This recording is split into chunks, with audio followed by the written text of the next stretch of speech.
caminho simples do homem para a paz partindo. Jesus dali, seguiram-no 2 cegos que clamavam dizendo: Tem compaixão de nós, filho de Davi. E tendo ele entrado em casa, os cegos se aproximaram dele. E Jesus perguntou-lhes: Credes que eu posso fazer isto? Responderam-lhe eles: Sim, Senhor. Então lhes tocou os olhos, dizendo: Seja-vos feito segundo a vossa fé. E os olhos se lhes abriram. Jesus ordenou-lhes terminantemente, dizendo: Vede que ninguém o saiba. Mateus 9, 27 e 30. Desejo expor este acontecimento não para dele extrair ilustrações, mas com a finalidade de direcionar a atenção para um único aspecto: sua extrema simplicidade. Existem nos evangelhos vários casos e eventos referentes a cegos, como o episódio do lodo curativo feito por Jesus com terra e sua própria saliva, enviando o paciente a se lavar no poço de Siloé, além de muitos outros. Mas aqui, a cura é extremamente simples. 2 homens são cegos, clamam a Jesus, aproximam-se dele, confessam sua fé e recebem visão imediata. Em alguns casos de milagres realizados por Cristo, ocorreram circunstâncias de dificuldade. Em um deles, um homem é baixado por entre o telhado, seguro por 4 amigos. Em um segundo caso, uma mulher vai atrás de Jesus no meio da multidão e, com grande esforço, toca as vestes do Senhor. Lemos também sobre outro homem que estava morto havia 4 dias, e por isso a possibilidade de sair do túmulo era praticamente inexistente. No presente episódio, entretanto, navegamos em águas tranquilas. Aqui estão 2 cegos, cientes de sua cegueira e confiantes de que Cristo lhes pode dar a visão. Clamam a Jesus. Vão até ele. Acreditam que ele seja capaz de lhes abrir os olhos e recebem visão na mesma hora. Pode-se perceber que, neste caso, os elementos de simplicidade são senso da cegueira e desejo pela visão. A partir daí, vem o clamor, o encontro com Cristo, a declaração aberta de fé e então a cura. Tudo muito sucinto, sem detalhes nem quaisquer aspectos que possam sugerir ansiedade. É a este assunto que quero me dedicar desta vez. Existem casos de conversão que são tão simples quanto este da abertura dos olhos dos cegos. Não devemos duvidar da realidade da obra da graça neles presente, por causa da ausência de eventos singulares ou detalhes tocantes. Não devemos supor que uma conversão possa ser uma obra menos autêntica do Espírito Santo, só pelo fato de ser extremamente simples. Que o Espírito Santo abençoe nossa meditação. E, para que este sermão possa alcançar muitos, começo fazendo um comentário. Em primeiro lugar, é fato indubitável que muitas pessoas enfrentam sérios problemas para poderem chegar a Cristo. De fato, deve-se admitir que nem todos chegam a Ele de maneira tão imediata como os 2 cegos. Existem exemplos registrados em biografias, muitos dos quais nos são conhecidos e talvez nosso próprio exemplo esteja entre eles, em que chegar a Cristo foi uma questão de luta, esforço, decepção, longa espera e, por fim, uma espécie de desespero, por meio do qual somos forçados a chegar a Cristo. Na obra O Peregrino, de John Bunyan, vê-se a descrição de como o personagem principal chega ao portão estreito. O personagem de nome Evangelista lhe aponta uma luz e um portão, e ele segue por aquele caminho de acordo com sua orientação. Já contei algumas vezes a história de um jovem escocês de Edimburgo que estava muito ansioso para falar a outras pessoas a respeito da alma delas. Assim, certa manhã, ele se dirigiu a uma senhora, uma velha peixeira de Musselburgh, e foi dizendo: Então, aqui está você com o seu fardo. É, respondeu ela. Ele então lhe perguntou: Já sentiu alguma vez o peso de um fardo espiritual? Sim, disse ela, um pouco mais à vontade. Eu sentia um fardo espiritual alguns anos atrás, antes de você nascer, mas me livrei dele. Só que eu não fiz como fez o peregrino de Bunyan, não. Nosso jovem amigo ficou bastante surpreso ao ouvir isso. Achou que ela deveria estar cometendo um grave erro e lhe pediu que explicasse. Bem, disse ela, quando comecei a ficar preocupada com minha alma, ouvi um verdadeiro ministro do Evangelho. Ele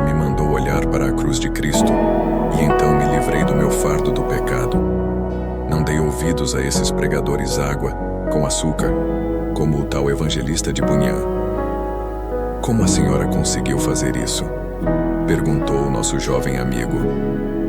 O evangelista de Bunyan, quando se encontra com cristão, o homem que traz um fardo nas costas lhe diz: "Está vendo aquele portão estreito?" "Não", diz cristão, "não vejo." "Você vê aquela luz?" "Acho que sim, mas afinal de contas", continuou ela, "por que evangelista fala com ele sobre portão estreito e luz, em vez de dizer: você vê Jesus Cristo pregado na cruz? Olhe para ele e o fardo cairá dos seus ombros." Evangelista manda aquele homem seguir pelo caminho errado quando diz que vá para o portão estreito, embora tenha feito bem em mandá-lo fazer isso. Do contrário, muito provavelmente ele teria se afogado rapidamente no pântano do desespero. Eu só vou lhe dizer uma coisa. Eu olhei diretamente para a cruz e o meu fardo se foi. "Como assim?" indagou o rapaz. "Ah", respondeu ela, "muitas vezes, mais até do que me possa lembrar. Mas logo da primeira vez que ouvi o pregador dizer: olhe para Cristo, me olhei para ele. Tenho passado, é verdade, pelo pântano do desespero, mas deixe-me lhe dizer uma coisa, moço. É muito mais fácil passar por esse pântano sem o fardo do que carregando um peso nas costas. Realmente assim é. Bem-aventurados são aqueles cujos olhos estão voltados para o crucificado. Quanto mais velho fico, mais seguro estou disto. Devemos cada vez mais deixar o nosso eu, em todos os aspectos, e olhar para Jesus se quisermos permanecer em paz. Contudo, será que John Bunyan estava errado? Certamente que não. Ele estava somente descrevendo as coisas de uma maneira geral. E aquela senhora estava errada? Não, ela estava totalmente certa. Estava descrevendo as coisas como devem ser e como é o nosso desejo que sempre fossem. Ainda assim, a experiência humana nem sempre é como deveria ser, e muitas das experiências dos cristãos não são, de modo algum, experiências cristãs. Um fato a lamentar, mas que temos de admitir, é que um grande número de pessoas, antes de chegar à cruz e ali deixar seu fardo, trilha caminhos os mais diversos, tentando aplicar esse ou aquele plano, alcançando pouquíssimo sucesso, em vez de chegar diretamente a Cristo, olhar para ele e encontrar imediatamente a luz e a vida. Mas qual é o motivo de muitos demorarem tanto para chegar a Cristo? Primeiramente, respondo que, em alguns casos, é por ignorância. Talvez não exista outro assunto sobre o qual os homens sejam tão ignorantes quanto o Evangelho. Não é ele, pregado em centenas de lugares? Sim, graças a Deus ele é, além de ser assunto de um sem número de livros. Contudo, ainda assim, os homens não se achegam a ele. Não conseguem descobrir o Evangelho por si mesmos, nem ouvindo, nem lendo sobre ele. É preciso haver o ensinamento do Espírito Santo. Caso contrário, o homem permanece na ignorância sobre tal simplicidade, a simplicidade da salvação pela fé. Os homens estão nas trevas e não conhecem o caminho. Assim, vagueiam para lá e para cá e frequentemente dão voltas para encontrar um Salvador que está logo ali, pronto para os abençoar. Eles clamam: "Oh, se eu soubesse onde encontrá-lo!" Quando, se compreendessem a verdade, veriam que sua salvação está bem perto deles, na tua boca e no teu coração. Deuteronômio 30:14. Se com o coração crerem no Senhor Jesus e com a boca o confessarem, serão salvos. Em muitos casos também, os homens são impedidos pelo preconceito. As pessoas crescem acreditando que a salvação deve ser alcançada por meio de atos e cerimônias humanos, e se não estiverem participando de rituais, acreditam que a salvação será então alcançada de algum modo por suas próprias obras. Muitas pessoas têm aprendido um tipo de evangelho meio a meio, parte lei e parte graça. E assim sendo, estão presas sob um denso nevoeiro a respeito da salvação. Sabem que a redenção tem alguma relação com Cristo, mas também acreditam numa mistura. Não conseguem entender que Cristo é tudo ou nada. Têm uma leve noção de que são salvas pela graça, mas não compreendem que a salvação deve ser somente pela graça desde o início até o fim. Deixam de perceber que para que a salvação possa ser realizada pela graça, basta ser recebida tão somente com fé, sem precisar de obras da lei, nem de poder sacerdotal humano, nem de rituais ou cerimônias, quaisquer que sejam. Como foram instruídas a que certamente é preciso fazer alguma coisa, as pessoas demoram muito tempo até que se possam colocar sob a clara e abençoada luz da palavra, onde os filhos de Deus veem Cristo e encontram a liberdade. Creia e viva é uma linguagem estranha para a alma convencida de que suas obras a levam a ganhar a vida eterna. Para outras pessoas, o impedimento se dá simplesmente por mau ensinamento. Um ensinamento muito comum em nossos dias, bastante arriscado, é o de que o culto não faz distinção entre santo e pecador. Certas orações, usadas todos os dias, visam tanto a santos quanto a pecadores. São roupas pré-fabricadas, feitas para servir a todos e não adequadas especificamente a ninguém. Essas orações não se encaixam nem em santos nem em pecadores, por mais belas que sejam e grandiosas que possam parecer, mas sim, levam as pessoas a terem uma noção e ilusão de que estão em determinada condição entre salvas e perdidas. Não totalmente perdidas, com certeza, mas também longe de serem santas. São crentes meio a meio, mestiços, uma espécie de antigo samaritano que teme ao Senhor, mas serve também a outros deuses e espera ser salvo por uma amálgama de graça e obras. De fato, é difícil, geralmente, levar os homens apenas à graça e apenas à fé. Sua tendência é ficar com um pé no mar e outro em terra. Muitos ensinamentos lhes servem como boia, que os deixa flutuando na superfície, passando-lhes a ideia de que existe algo no homem e algo a ser feito por ele, não aprendendo, em consequência, que sua alma, na verdade, tem de ser salva por Cristo e não por si mesmos. Além dessas condições, existe ainda o orgulho natural do coração humano. Não gostamos de ser salvos por caridade ou favor. Temos de participar, de colocar nem que seja um dedo nessa massa. Sentimos-nos como que empurrados para um canto, cada vez mais afastados da autoconfiança. Mas nos agarramos firmemente a qualquer aparência de segurança, mesmo que carnal, e relutamos em abandoná-la. Então, juntamente com o nosso orgulho, surge a oposição a Deus, pois o coração humano em geral não ama facilmente a Deus e frequentemente mostra seu capricho, opondo-se ao plano divino de salvação. Não são todos os casos de inimizade a Deus por um coração não transformado que se revelam em pecado aberto. Muitos, por meio de formação educacional humana, tornam-se pessoas morais e moralistas.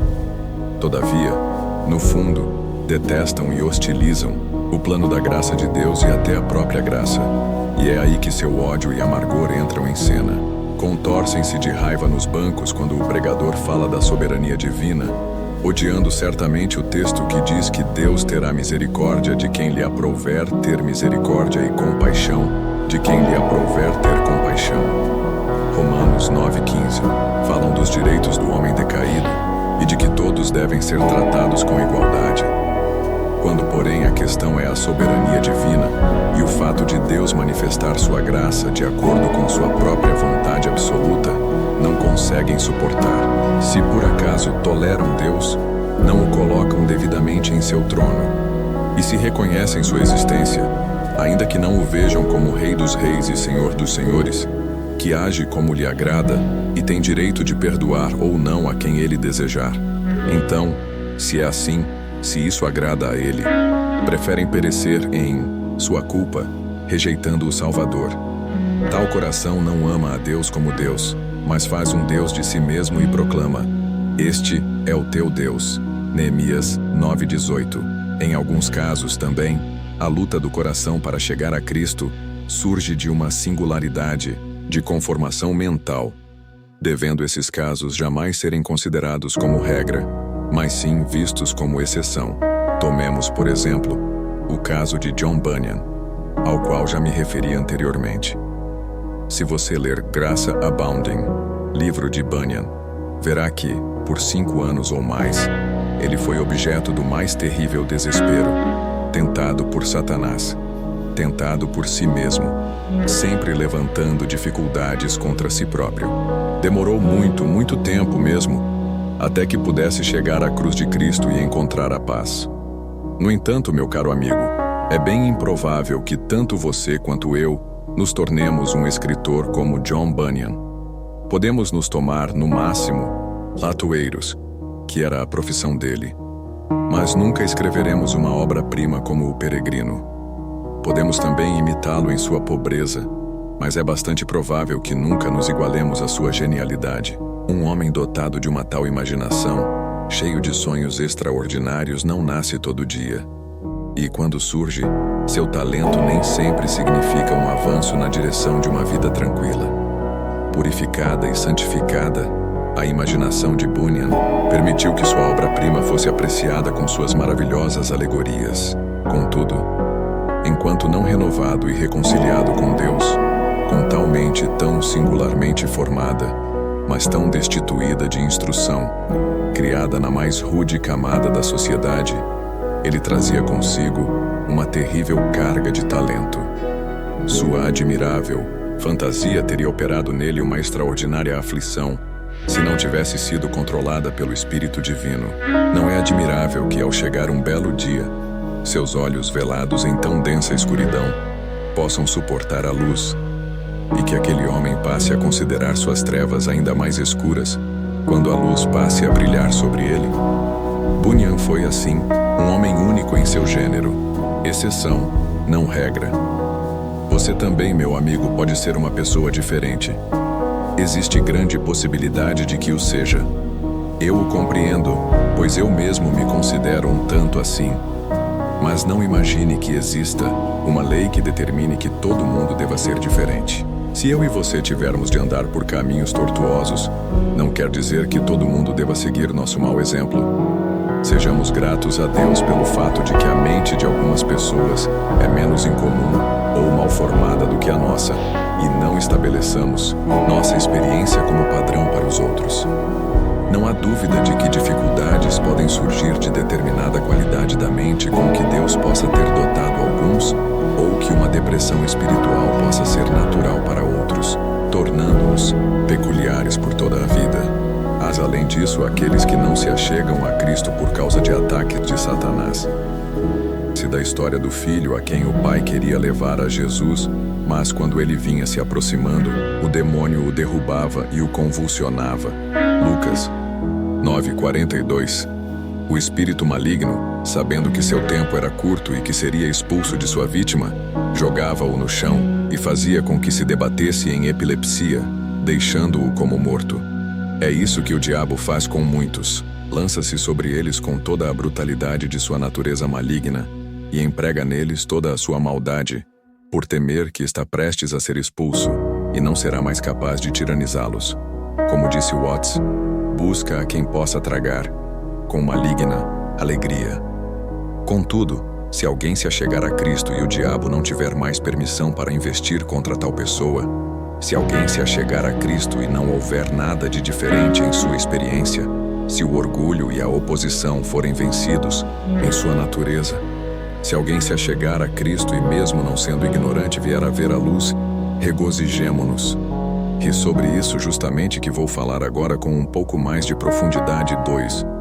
Como acabamos de ver, não há dúvida de que muitas pessoas têm problemas para se achegar a Cristo. Todavia, isso não é, de modo algum, essencial para uma entrega real e salvadora ao Senhor Jesus Cristo. Digo isso porque conheço homens cristãos abalados em seu coração por receio de terem chegado a Cristo muito facilmente. Ao olhar para trás, imaginam que não podem ter se convertido de verdade, porque sua conversão não foi acompanhada de angústia e tormento mental, como relatam outros. Devo primeiramente comentar que é muito difícil considerar de que maneira sentimentos de desespero possam ser essenciais para a salvação. Pense por um minuto. Existe alguma possibilidade de a descrença ajudar uma alma a chegar à fé? Não é verdade que a angústia que muitos experimentam antes de se achegarem a Cristo surge da realidade de sua descrença? Eles não confiam no Senhor, dizem mesmo que não podem confiar, e assim são como o mar revolto que não pode descansar. Sua mente é jogada de um lado para o outro e extremamente fustigada por causa da descrença. Seria isso uma base para uma santa confiança? Para mim, seria a coisa mais estranha do mundo, se a descrença pudesse constituir preparação para a fé. Como se pode considerar que semear a terra com joio seja uma preparação para uma boa colheita de trigo? É possível considerar o fogo e a violência como colaboradores da prosperidade nacional? Um veneno mortal pode porventura ajudar a saúde? Não dá para entender. Parece-me melhor que a alma creia na palavra de Deus de uma vez, sendo muito mais provável que isso seja autêntico quando a alma, convencida do pecado, aceite o Salvador. Esse é o caminho de Deus para a salvação, e Ele exige que eu confie em seu Filho amado que morreu pelos pecadores. Entendo que Cristo é digno de confiança por ser o Filho de Deus, de modo que seu sacrifício tem de ser capaz de limpar o meu pecado. Sei também que Ele entregou sua vida em lugar do seu povo, e portanto confio nele de todo o coração. Deus pede que eu confie nele, e eu confio sem nenhum questionamento. Se Jesus Cristo satisfaz a Deus, certamente me satisfará, e sem fazer qualquer outra pergunta, achego-me a Ele e me entrego a Ele. Não lhe parece que esse tipo de atitude tem mais a ver com tudo o que deve ser necessário? É possível que um desespero intenso e alucinado possa, de algum modo, ser útil para levar a fé salvadora? Não vejo isso. Há pessoas que são assoladas pelos mais terríveis pensamentos. Imaginam que Deus não pode perdoá-las, ou que mesmo que pudesse perdoá-las não o faria, porque elas não fazem parte do grupo dos seus eleitos e redimidos. Embora tenham visto o convite do Evangelho, escrito em letras de amor, vinde a mim, todos os que estáis cansados e oprimidos, e eu vos aliviarei. Mateus 11:28. Arriscam questionar se encontrariam descanso se viessem, inventando suspeitas e conjecturas, algumas das quais chegando até mesmo à condição de blasfêmia contra o caráter de Deus e a pessoa de seu Cristo. De fato, creio que tais pessoas seriam perdoadas de acordo com as riquezas da graça divina, mas não posso imaginar que seus pensamentos pecaminosos as ajudem a alcançar o perdão. Tenho consciência de que meus próprios pensamentos obscuros sobre Deus, os quais deixaram cicatrizes em meu espírito, foram lavados juntamente com todos os outros pecados. Se havia qualquer bem nessas coisas, ou se posso olhar para trás em sua direção sem sentir vergonha e arrependimento, é coisa que não sei. Não posso ver a utilidade que possam ter para alguém. Será que um banho de tinta remove as manchas de uma pessoa? Pode o pecado ser removido se pecarmos mais? É impossível que o pecado possa adicionar graça e que o maior de todos os pecados, o pecado da incredulidade, possa ajudar alguém a se achegar à fé. Contudo, repito mais uma vez, meus amigos, muitas dessas lutas e perturbações interiores que alguns têm experimentado são obra do diabo. Seria então essencial para a salvação que um homem estivesse sob a influência de Satanás? Haveria necessidade de o diabo ajudar Cristo? Seria absolutamente essencial que os dedos sujos do diabo estivessem em ação juntamente com as mãos imaculadas do Redentor? Impossível. Este não é o meu julgamento em relação à obra de Satanás. E penso eu, também não será o seu, se você analisar tudo isso. Se você nunca foi levado a blasfemar ou ficar desesperado por obra de Satanás, graças a Deus por nunca ter acontecido, pois você nada teria ganho com isso, mas seria sim um grande perdedor. Que ninguém queira imaginar que, caso tivesse sido perturbado por sugestões perturbadoras, sua conversão teria uma marca de autenticidade maior. Nenhum erro seria mais infundado do que este. Não há como o diabo ser de qualquer utilidade a qualquer um de nós. Ele só pode causar danos e nada mais do que isso. Toda flecha que lança fere e não cura. O próprio Bunyan diz, quando fala do seu personagem cristão lutando contra Apollyon, que embora tenha alcançado a vitória, não foi mais vencedor por causa disso. Seria melhor a um homem dar muitas voltas, caminhando aos trancos e barrancos, do que entrar em conflito com Apollyon. Tudo o que é essencial para a conversão está encontrado no caminho mais simples de se chegar diretamente a Jesus. Devemos enfrentar todas as coisas que vierem, mas certamente não devemos buscá-las. É fácil constatar como as tentações satânicas nos estorvam e como mantêm os homens presos a um fardo, quando deveriam estar livres. Mas é difícil dizer qual o bem que poderiam fazer. Repetindo, muitos exemplos comprovam que toda obra da lei, toda dúvida, todo temor, desespero e tormento causados por Satanás não são essenciais à salvação, pois existe um número incontável de cristãos que se achegaram direta e imediatamente a Cristo, como fizeram aqueles 2 cegos, e até os dias de hoje muito poucos sabem a respeito disso. Eu poderia até chamar agora alguns irmãos, que certamente declarariam com sinceridade que durante esta minha pregação sobre a experiência daqueles que têm dificuldade de chegar a Cristo, ficaram felizes por isso ter sido pregado, mas que, na verdade, sentiram também algo assim. Não sabemos se nada disso aconteceu em nossa experiência pessoal. Provavelmente aqueles que foram ensinados desde a infância ou juventude nos caminhos de Deus, instruídos por pais piedosos, se achegaram ao Espírito Santo logo no início de sua vida, ouviram que Jesus Cristo podia salvá-los, sabiam que queriam a salvação e simplesmente foram até Ele, quase tão naturalmente quanto iam até seu pai ou sua mãe quando tinham necessidade disso. Confiaram inteiramente no Salvador e encontraram imediatamente a paz. Vários líderes desta igreja se achegaram ao Senhor desta maneira simples. Ontem mesmo, senti-me muito feliz pelos muitos que vi confessarem aqui sua fé em Jesus, de uma maneira que me comoveu. Embora sua experiência cristã tenha certamente poucos traços de terríveis queimaduras ou cicatrizes, ouviram o Evangelho, viram quão justo e apropriado ele era para o seu caso, e aceitaram sua salvação naquele mesmo momento, entrando imediatamente na paz e alegria que só Jesus proporciona. Observe que não estamos afirmando que existem poucos casos assim. Ao contrário, declaramos com ousadia que conhecemos um grande número de exemplos como esses, e que existem milhares de honrados servos de Deus que andam em sua presença em santidade e cuja experiência de salvação foi tão simples quanto o básico. Toda a sua história pode ser resumida nestes versos. Fui a Jesus como estava, abatido, triste e cansado. Encontrei nele lugar de descanso e por ele fui alegrado.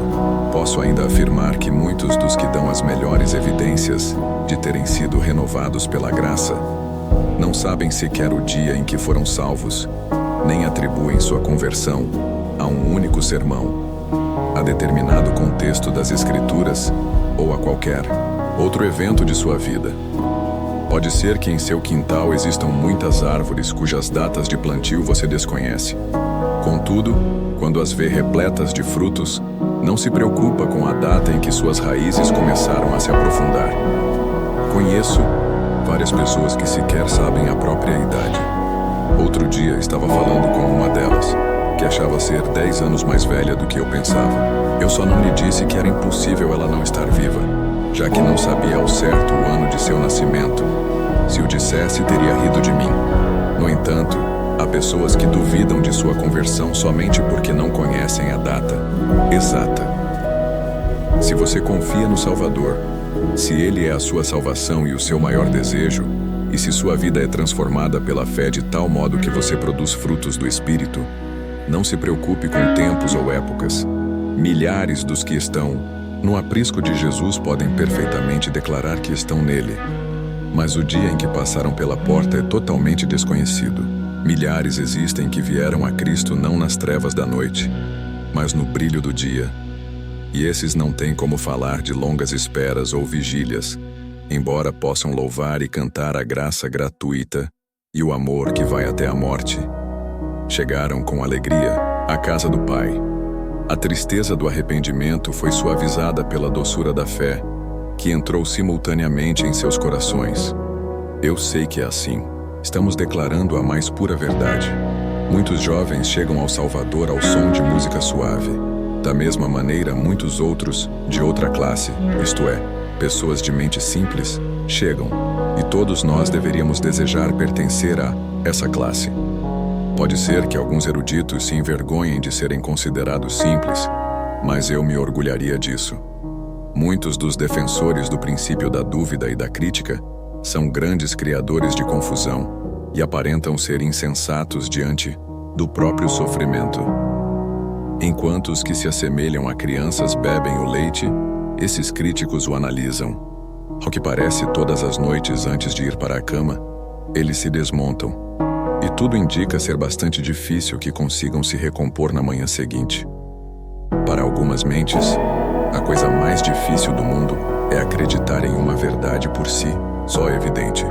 Se puderem, esses críticos levantam sempre poeira e névoa, complicando as coisas para si mesmos. Se não, permanecem insatisfeitos. De fato, nunca têm certeza alguma até que estejam incertos e só se acalmam quando ficam perturbados.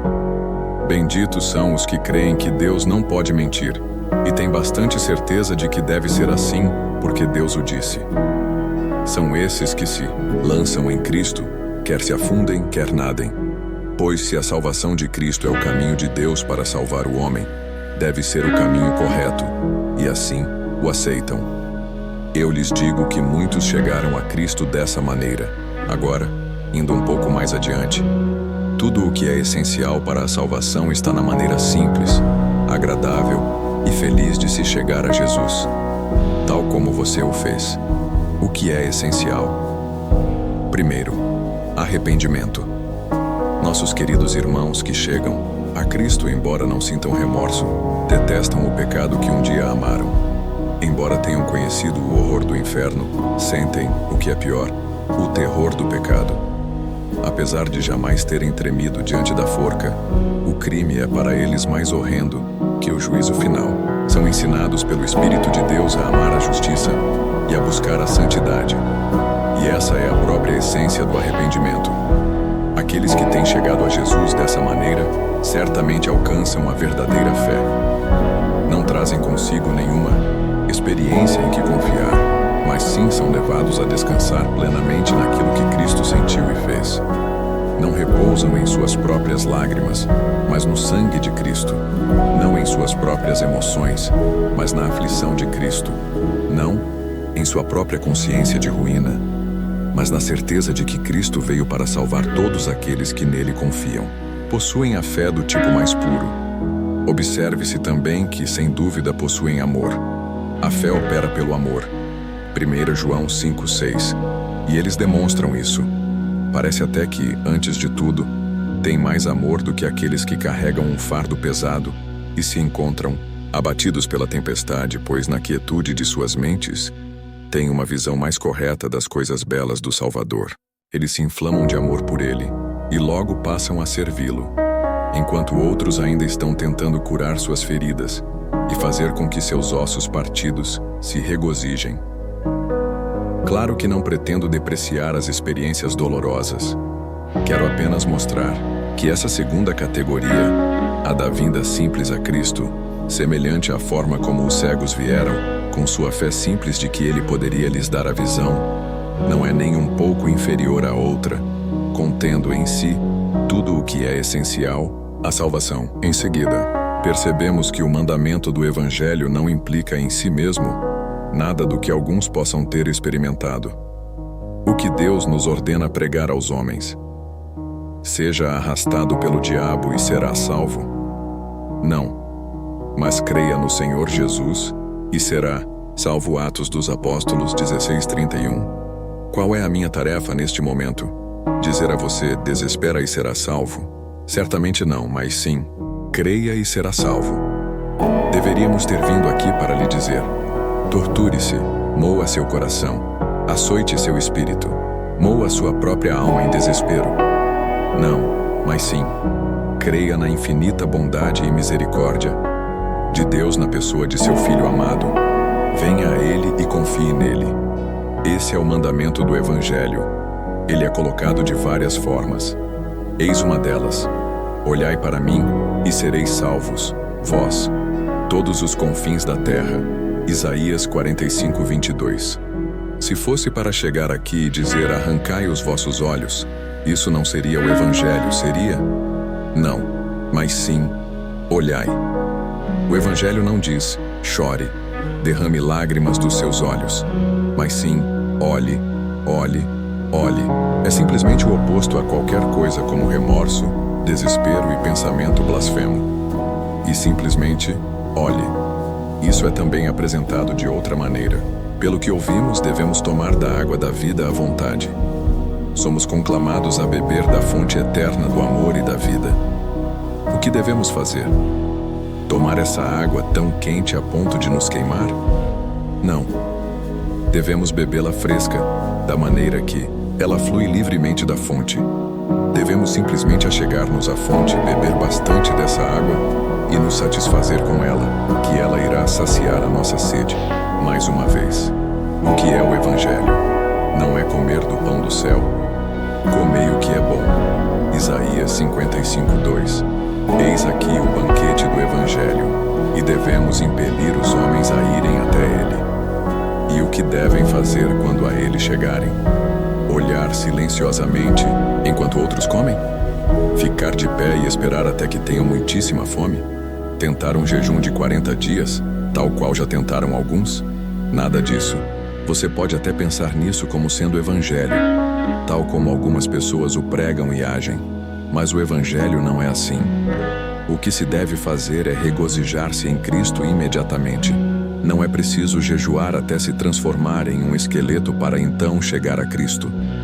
Não fui enviado com tal mensagem, mas sim com uma palavra de bom ânimo. Ouça-me atentamente, e comei o que é bom, e deleitai-vos com a gordura. Vós, todos os que tendes sede, vinde às águas, e os que não tendes dinheiro, vinde, comprai. E comei sim, vinde e comprai sem dinheiro e sem preço vinho e leite. Isaías 55, 2 e VPL.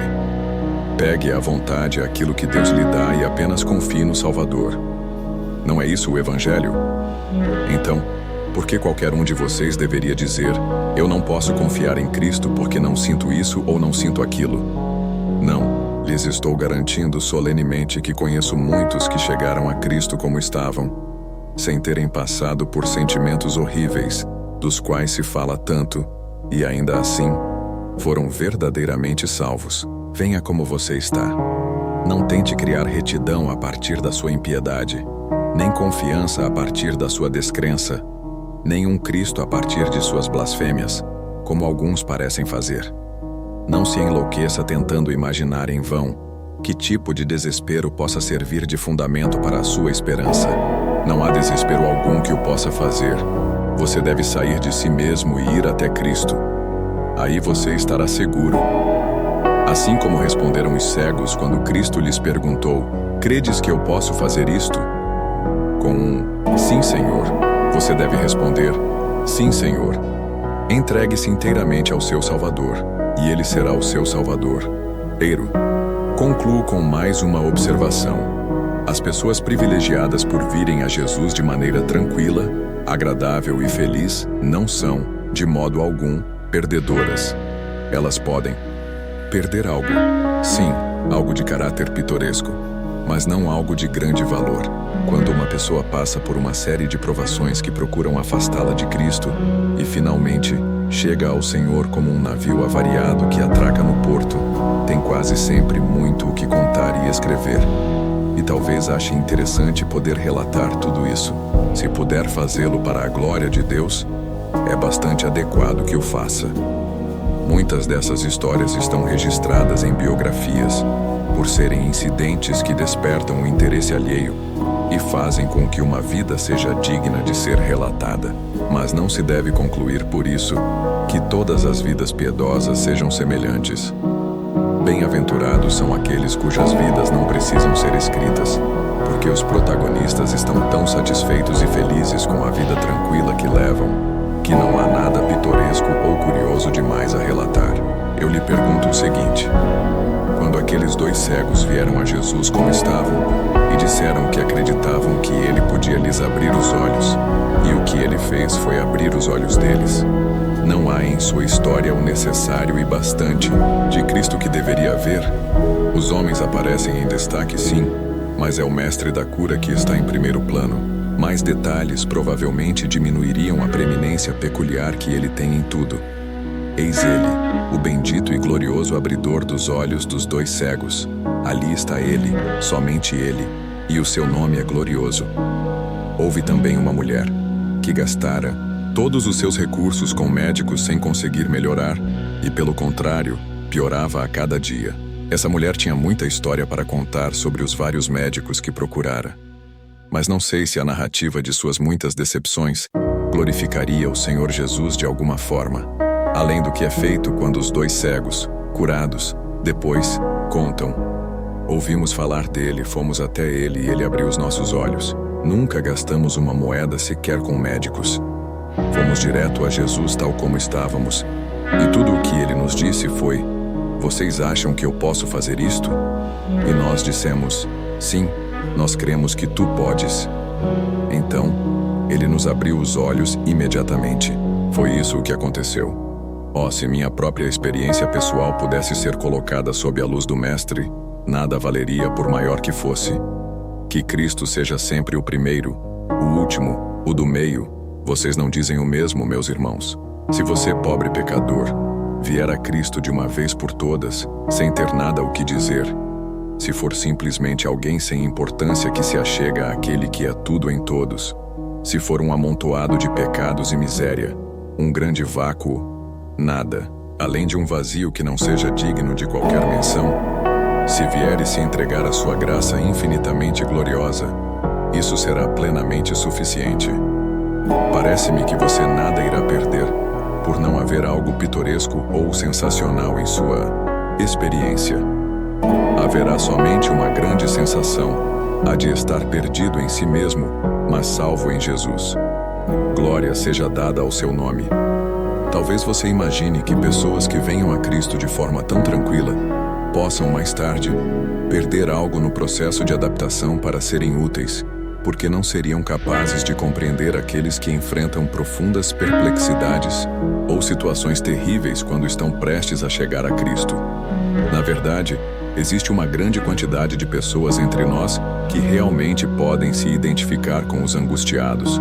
Não sei dizer se todo mundo é capaz de se identificar com qualquer pessoa sobre qualquer assunto. Lembro-me de certo dia ter mencionado a um homem de muitas posses que o pobre pastor de sua igreja tinha uma grande família e mal podia manter um casaco sobre seus ombros.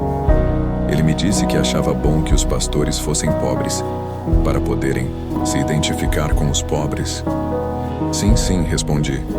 Mas então é preciso haver também uns 2 ou 3 pastores que não sejam pobres, para poderem se identificar com aqueles crentes que são ricos. É claro que o pobre pastor pode de vez em quando se identificar com ambas as classes. Mas aquele homem parece não ter entendido a minha argumentação, embora eu ache existir algum valor nela. Nesse caso, é bom termos entre nós irmãos que, por meio de sua dolorosa experiência, possam se identificar com aqueles que passaram pela mesma dor. E é bom que tenhamos outros irmãos que, mesmo não tendo passado por essa experiência, possam se voltar para aqueles que não passaram, dizendo: não se perturbe com o fato de o cão do inferno latir ou não latir para você.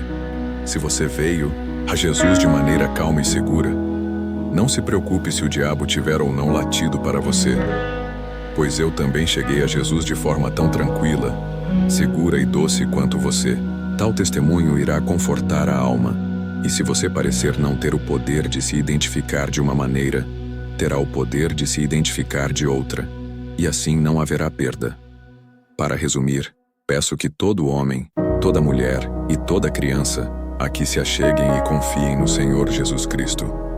Parece-me que o plano de salvação é inigualável, pois a parte de Cristo foi tomar sobre si o pecado humano e sofrer no lugar do pecador, enquanto a nós cabe simplesmente aceitar aquilo que Ele fez e nos entregar completamente a Ele.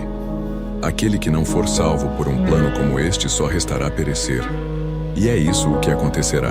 Já houve algum evangelho tão doce, seguro e direto como este? É uma alegria pregá-lo. Você vai recebê-lo? Queridas almas, vocês não desejam abdicar de tudo para ser nada e ter Jesus, para que Ele seja tudo em todos?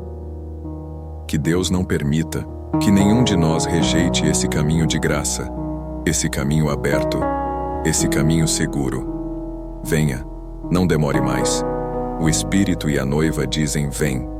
Senhor, que tu os atraias ao amor de Jesus. Amém.